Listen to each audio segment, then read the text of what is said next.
జైనద్దు మండలంలోని గిమ్మ గ్రామంలో స్వయంభూగా వెలిసిన సూర్యనారాయణ స్వామి విగ్రహ ప్రతిష్ఠ మహోత్సవంతో పాటు రథసప్తమి ఉత్సవాలు ఘనంగా నిర్వహించినట్లు గ్రామ ఆలయ కమిటీ నిర్వాహకులు గ్రామస్తులు తెలిపారు. త్వరలోనే చంద్రనారాయణ స్వామి ఆలయాన్ని సైతం నిర్మించి విగ్రహాన్ని వేద పండితుల వేద మంత్రాల నడుమ పూజాది కార్యక్రమాలు హోమాది క్రతువుల మధ్య ప్రతిష్ఠం చేసేందుకు సంకల్పిస్తామని చెప్పారు. ఈ ఉత్సవంలో కాంగ్రెస్ పార్టీ సీనియర్ నాయకులు గిమ్మ సంతోష్రావుతో పాటు పార్టీ కార్యకర్తలు పాల్గొన్నారు. लक्ष्मण नामधेयस्य चित्रनामधेयस्य तनय नामधेयस्य चिन्न नामधेयस्य सकुटुंब सपरिवारस्ते मस्तैरिष्टकरफलितं महोपातमस्तु।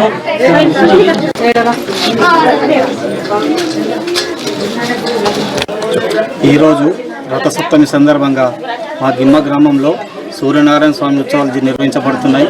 మా గిమ్మ గ్రామంలో వెలుస్తుందని ఆశిస్తున్నాం. ఇక్కడ గత 800 సంవత్సరాల క్రితం ఏర్పడినటువంటి